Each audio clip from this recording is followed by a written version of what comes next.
This is Sizzle, powered by Fit to be Trained, coming to you from the Deep End Broadcasting Network studios here in the lovely Virginia Beach, Virginia, in the United States of America. Want to be part of the 30-day or 60-day transformation? Contact Karen, aka Sizzle, on any of her social media platforms. Now here's your host of Sizzle, Karen Dougherty. I like that new clap. Sounds like we're at a talk show, you know? It does. It sounds very like we're really professionals. Thank you, Steve, so much. I hope you're having a good day. How is your day so far? It's going good. Good. Been very busy. Me too. That's good, I guess. Yeah. Me too. I've been busy too. Sarcastic. Oh, okay. That's good too. I mean, busy. I'm busy checking the back of your eylids. Yeah. That's what I always call it. Exactly. Checking the back of our eyelids. But wait a minute. You said we were just talking about different sleep patterns, and I do want to bring this up because I think some people get discouraged with their sleep patterns. And Steve and I were just talking about it because I kept waking up in the middle of the night. And so I started just adhering to it. I was like, all right, I'm going to get up in the middle of the night. I'm going to be awake for an hour. I actually get stuff done now. I gave into it.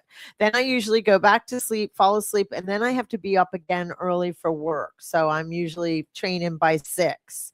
So I get to go back to sleep. It's not very long, but I've learned to, instead of fight it, because I think our culture wants us to sleep at night and be awake during the day. Sometimes I get to have a nap during the day. So I think in the end, I'm getting the right amount of hours. And so granted, if you're shortening your hours by these weird sleep cycles, then that's no good. But give in. If you're getting your hours in, don't let culture tell you, a lot of us work where you have to be at work 8 hours a day. Mine's early morning and evening. I can nap even sometimes during the day. So, well, you know me, I'm Mr. Conspiracy Theorist and everything like that. If you actually read some of the things going on in the world, there seems to be a lot of people who are having sleep issues at the moment. Oh, I'm not surprised. Yeah. I think stress and the blue light on our TVs and our phones and stuff. I think that messes with I mean, sleep. did you notice the whole country got hit by this recent snowstorm? Right. Not the one of a day ago, or 2 days ago. Yeah, the one a couple weeks. Yeah, but the one about like 10 days ago or whatever it was. And that was a weird week. That whole week was weird. Did you notice that snow was weird at all? Yeah. Did you have any opinion of that snow? Oh, the actual consistency of it? Yeah. There are people who swear there's something weird, like very conspiracy going on with that snow. Like people would try to melt it and they couldn't melt it. Oh. How about that? Local here. And it would glisten kind of like in a metal type fashion, almost in a way. And it's just very powdery. You just never see that kind of snow like that. It's usually thicker, and that makes me really wish that I went outside, because I was lucky enough to be up. I here in Virginia, you had to be up early Sunday morning to see it because it didn't last long. It was gone by 9-10 o'clock, wouldn't you say? Mm-hmm. And I wish I would have went outside and touched it or whatever. So no, I can't say that I noticed. I just know it wasn't very deep. We didn't get a lot of it, but that's very interesting. Well, there's a lot of people with the same symptoms of this. So a lot of people have been sick, right? And they've been sick for multiple weeks, like with this flu type of deal. Yeah. I don't know if you heard anything about this or looked into this at all. But growing up, right, when we were sick, like what's the longest we were sick for? Like on our deathbed sick, like strep throat. A couple days. Yeah, 4 or 5 days, right? Now people are complaining about being sick for weeks and weeks at a time now, which never, ever used to be the case. So it just kind of makes you think things that make you go, how are you sick for like this long? type of deal. Well, what are you alluding, that you I suspect don't that know. we are Well, just not as it- healthy as a culture, or they- that there is? well, there's a lot of the conspiracists. A lot of them will blame cloud seeding and the chemtrails That's what I was that wondering. you see. I don't know how That's what I was trying to much you you get to into say. the chemtrail stuff or not. I'm just here on my podcast with you and Sherry. Taught me a bit about it. Was she talking about it? Yeah, you and Sherry Right. were, and I got to hear, because chemtrails and stuff like that, and stuff in the atmosphere And breathing as well. I mean, now I've like, had, is asthma more now? We yes, have more yes. cases of Now asthma. I've had issues breathing, and I'll contribute that to just being out of shape myself. But Well, definitely. there are a stuff lot in of the people out there atmosphere. saying that they're having a hard time catching their breath. It just seems like there's a lot. After the snowstorm, is that what I'm well, trying to draw out of you? All you gotta do is like look at any kind of like post about being sick or anything like that, and just start reading through the comments. And I mean, these are comments coming from all over the world. Wow. But someone even in the Caribbean was like, "Look, I live on a small island. We're all healthy all the time. We're all completely fine all the time. And now all of a sudden, nobody can breathe down here." Oh my goodness. So wow. what? Yeah. That makes you think a little Things bit. that make you go, That was a good song, by the way. So Well, there we go. it does. It does Your make you conspiracist wonder. thought of the day. That's cute. I don't mind it one bit. And a lot of it has to do we with do need to think about the sleep patterns being off is a big part. and sleep patterns. Yeah, mine I've learned to accept, because I don't know that now I've gotten into such a pattern, and some of my best work is done at 3:00 in the morning. So I don't mind it. I've gotten used to it. I wouldn't even want it to go away, but I do I do understand that it could be things in the atmosphere for sure, that we're all experiencing change or stress of the environment, and that's kind of what kind of ties into this episode, because I really thought that I wanted to talk about mobility, because mobility is so important. And then I kind of went down a rabbit hole, and I was kind of going through time, because I was thinking of Jack LaLanne, who was the grandfather or godfather or whatever of exercise. And back in the 50s, he had a show, and he would basically, his audience were housewives, and they would do leg lifts, and some of them would even have their little high heel kitten shoes on. It was the 1950s, and the husband's at work and mom's home, and kind of leave it to Beaver kind of situation. She might not be dressed as nice as Mrs. Beaver on the TV show, but the ladies that were taking the show or that he would film, they would have little high heels on, and you're just going out in 1, 2, and doing leg lifts. And I really believe that those kind of exercises, just mobility stuff, some stuff would be in the chair, some stuff up against the wall. And that's how exercise started. And then we got more and more intense with our exercise, and life changed as well. So I went down this rabbit hole, and I was doing research on mobility and its background, and I kind of started to get into women, men, through the decades. Like in the 1950s is when that TV show was out. Well, things changed through the 50s, 60s, and 70s. 80s is when exercise really came about. So I wanted to kind of go through that timeline and go through the male female stuff too, because if you think about through the decades how male female roles have changed so much too. In the 1950s, women were home more. So what I wanted to know in my research was, were they getting more exercise at home? Being a housewife and a mother takes a lot of energy, trust me. Or were they getting more energy going to work, going out of the house, walking? Was their job, what kind of jobs were they getting and doing? So did that make them move more? So I was just curious. So it was cool, with Chat GPT, this glorified Google that we have here, it breaks everything down. I mean, I'm just having such a ball with research. I've always been a research person, and now with Chat GPT, it makes it really fun. So here we go. I'm going to go right into the decades. So 1950s movement through the decades, how we went from naturally mobile till sitting ourselves stiff, So now 2026 is very different. So 1950s, life was a workout. Women were mostly at home, but doing 4 to 6 hours of physical housework daily. Laundry, scrubbing floors, cooking, walking everywhere because most families had one car. And Jack LaLanne was on TV teaching mobility, posture, standing exercises, stuff like that. Mostly housewives was the audience, and there weren't gym memberships. There wasn't anything like that. Men were a majority worked manual labor, so the factories, farming, construction, lifting, carrying, walking, climbing, very little sitting.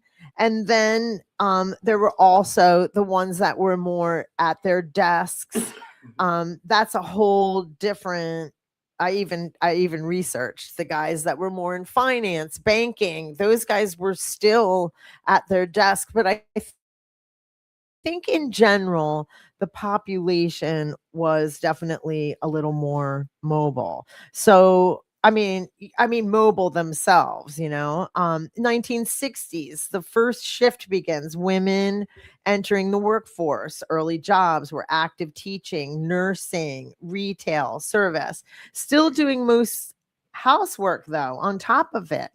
Because I always joke around, I'm like, the women's movement, we got screwed because now we got to go to work and do all the housework. So still doing it, and Jack LaLanne is still doing his TV show. Men are still in the physical jobs, but there's more machinery, slightly less manual, but still far more active than today. And then we still got the white collar, the more white collar, the bankers. They're still sitting at their desks. So there were a lot of jobs that were sedentary for the men a lot earlier. So then the 70s, aerobics, bell bottoms, and still moving. Women were doing aerobics, dance-based fitness, doing a mix of workout and housework. I remember that. There were literally workouts that you could use your vacuum cleaner and you'd do a lunge and you'd come back. And, I had girlfriends that were cleaning houses for a living, and they were some of the fittest girls, because that's active. They still are, not just back in the 70s, because that's such an active job. Daily life still required a lot of bending, lifting, and walking. And I'm still in the women. Now, men, physical jobs are still common. I mean, construction is construction, but office work begins to grow. More sitting than before, still far less than today. So if you notice that, it always ends with still far less than today for the men. They were moving. So the men every decade are slowing down. So now we're in the 80s, the fitness boom. This is when I get to, I graduate high school and now I'm in it. The fitness boom meets the desk job boom. The 80s. Remember that? That's when yuppies came. Remember the members only jackets and yeah. I had one. And everybody did. I had one too. I got to wear those nice clothes my dad provided for us. And even though, like I always joke, I was in private sleepover school. That was one of the original knockoffs of like fake, like counterfeit clothing and stuff like that. You are right. Members only. Yes. Because people would try and knock it off, didn't they? What about those pants? Remember those Hammer Time? I never got to wear those. They were never my style, but there was some fitness people that did get into them. Some of the workouts, some of the guys got into those more loose. They had some, I don't know that brand, but they had some knockoffs too. Oh my gosh, that's funny. Back to the 80s. Jane Fonda's on the scene now. Step aerobics. Karen Dougherty's running classes in Jersey, group classes. I wonder if it doesn't say anything about Jack LaLanne. Jack LaLanne was gone in the 70s, maybe. But anyway, more women in office jobs. So definitely, like, that was my time. And I always wanted a career. And that was definitely something we could do. Like, I was working in office, like accounts receivable, accounts payable in my senior year in high school and then on. And, finding my way. And then I went to college and all the part-time jobs. But all of us were in. There was even a movie called Working Girl for you ladies that was Melanie Griffith. That was such a great movie. And that was kind of us breaking out of the role and becoming career women. It was such a good movie. I loved it. But okay. So, and what's going on with the men? Let's see. Oh, the men's office culture explodes. Computers enter the workplace. Sedentary time jumps. Blue collar jobs still active, but increasingly supported by machinery. Got you. Mobility takeaway. For the first time, people had to schedule movement because life wasn't providing enough. That was in the 1980s.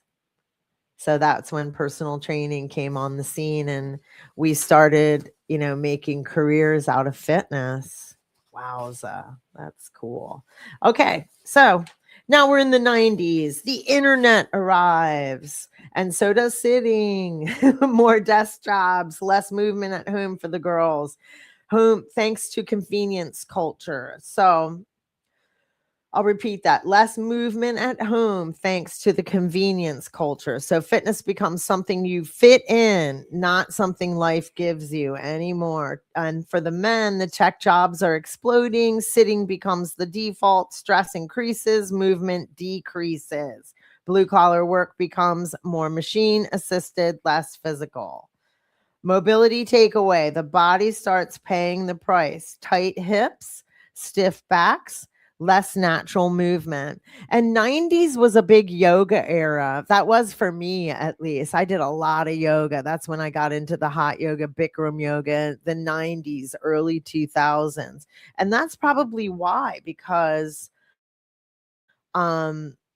like the body starts paying the price, the tight hips, the stiff backs, less natural movement. That's interesting. I knew I was going to like this once I went down that rabbit hole with time, because I can that's when I learned Pilates too, was the 90s, because of an injury. Our backs were getting tighter. I'm skipping ahead here. Sorry. Yep. I got excited. Okay, 2000s, convenience culture takes over. Women, online shopping, food delivery, modern appliances, less daily movement. Fitness becomes more structured. Yoga, Pilates, strength classes.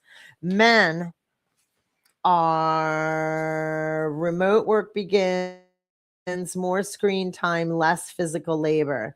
Back in the 2000s, remote? I didn't know that. Gyms become the main source of movement for many. Mobility takeaway. Life becomes easier, but bodies become stiffer. 2010, sitting is the new smoking. Women, sedentary jobs dominate. Rise of the boutique fitness. Mobility becomes a buzzword. Men, CrossFit, obstacle races, functional fitness rise, but daily movement still low. Pain becomes a common motivator for seeking help. Pain becomes a common motivator for seeking help. God, that's so true, because I was in CrossFit and I was starting to get hurt, not because of CrossFit, but because of it, because of myself, because of my competitiveness and not worried about mobility and posture as much when I was younger and just taking on more than I could. So yeah, pain becomes a common motivator for seeking help. Wow, this is cool. Mobility takeaway. People realize strength without mobility is a trap. I don't think I realized it, not back in the 2010s. I mean, I was doing physical therapy for injuries and stuff, but I still was thinking that I was getting enough or getting what I needed. Okay, here we are, 2020s to 26. Women want to feel good, not just look good. Mobility, recovery, and sustainable training become priorities. Aging well becomes a lifestyle. I would say this is pretty point on. Men, a huge shift. Men finally embracing mobility, recovery, and pain prevention. Jobs are more sedentary than ever. Blue collar work is less physical due to all the automation, and men want to stay athletic, not just muscular. Mobility takeaway. We've come full circle, and mobility isn't new. We just forgot it. Mm. I liked that. I liked that a lot. And I think it was really on point because I've been getting more men lately. I've been getting men in my mobility classes virtually, which is really cool because those are 30-minute classes. They're online, on demand. You can do them whenever. It's just me in my garage or right now in my living room because it's warmer. And I go through like a simple mobility mat class, and there's chair work twice. It's cool, but I'm getting a lot of men on that one. And then on the reformer, that's becoming, I think this trending with the reformer, men are seeing more, it's just because there's more commercials, they're seeing it and going, huh. Or physical therapists. A lot of times I get my people from physical therapists, and men are more open to it. Were women more like it really sounded like women were more active, or I'm sorry, women, let me take a breath here. I'm stuttering. Talking point. Were women more or less active when they started working? So more active in some ways, because I think of the real estate agents, a lot of female jobs. A lot of female jobs were like waiting tables, bartending. I did bartending on the side. That was pretty active. Waitressing, that sort of thing, very active. And that was always something I did on the side with any job, whether I was going to college, which was sedentary, but we were just getting more and more freedom. So with more and more freedom, we're getting more and more sedentary if you think about it. It's interesting. So like it said earlier, mobility isn't new. We just forgot about it because back in the 50s, that's all we were really doing for exercise. Mobility tie-in. Mobility used to be, we can move mobility into our regular life. Like obviously right now it's winter, so squatting in the garden isn't really happening right now. And the country's under a big blanket of snow, but not everywhere. But let's face it, I know a lot of people that really enjoy spending time in their yards, and that counts as mobility, squatting, moving. But you want to be able to do that with ease and care. So stretching is such a big deal. Carrying laundry, reaching, bending, twisting, walking everywhere. That helps. People do really worry about their step count now, which is, that helps. That helps a lot. Now we train mobility because life no longer gives it to us. That's interesting. So we really have to like add in yoga, add in Pilates, adding stretch class. Now they have the stretch lab. You go there for an appointment and somebody stretches you. But mobility isn't a trend. I hope not. It needs to really be here because I think I can get as strong as I want, but if I'm not moving mobile and graceful, that's where injury comes in. So here's some fun, quick. I typed in, I wanted fun, quick, fun facts. Okay. Americans today sit 6 to 8 hours more per day than people in the 1960s. So Americans today sit 6 to 8 hours more per day. That's a lot. Daily steps have dropped by 30 to 40% since the 1980s. Kids today spend 50% less time outdoors than kids in the 1970s. So kids today spend 50% less time outdoors than the kids in the 70s. Household chores used to bomb Oh, I'm sorry. Household chores used to burn 500 to 800 calories a day, and now they're more automated. I have that little Sharky vacuum cleaner. I'm guilty of that. I don't even vacuum. I turn Sharky on. Jack LaLanne was doing mobility flows on TV in 1951, decades before Instagram discovered it. So mobility isn't new. We just stopped moving. We really did. So, and moving in a simple way, I guess is what my point is. Like, I'm trying to explain to my peers right now, like doing mobility and those simple exercises. And like you can do a leg lift standing, you can do it in a chair, and you can do it lying down. And say you're not into lying down yet, you do it standing, and then you work your way to where you're getting down on the floor easily and getting up, because that all matters, so you everything's gradual, I just found a few more notes. What's going on with the men right now? Because I did ask that, because I have been getting more men in my practice lately. So, what's going on with the men? Why? Because they're sitting more, driving more, doing fewer physical tasks at work, experiencing more back, hip, and shoulder issues, and feeling the effects of stress and poor sleep. We were just talking about that, Steve. Feeling the effects of stress and poor sleep, because I was wondering why I was getting, and they're from different, because then blue collar versus white collar, I wrote. I'm so old school to even still be using those terms, right? But blue, I think of construction, and I'm getting older, so I'm in my 60s. The young guy, my peers tend to be more sedentary now. I mean, we're just getting older. But blue collar versus white collar, the gap is shrinking. Blue collar jobs today are less physical than they used to be. So power tools replace manual machinery.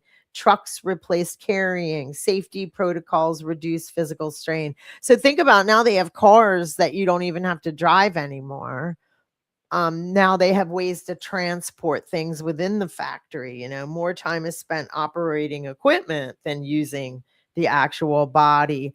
And white collar jobs become even more sedentary. Remote work, where they're not even traveling to work, they might be at home. Meetings instead of movement. Long commutes, always on culture. So that always on thing is a problem, where men and women in that, the jobs aren't turning off.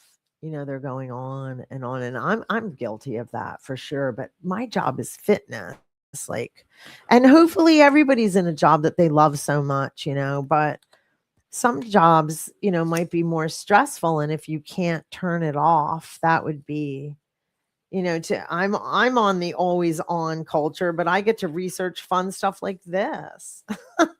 um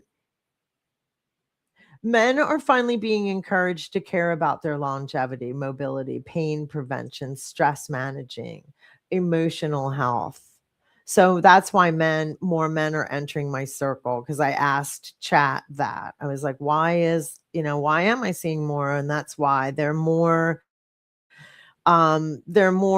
caring about it now, and they should, rather than push through. I want to feel good and stay active for decades. And strength without mobility is a trap. And that's for all of us. It says men are realizing that, but I think we all are.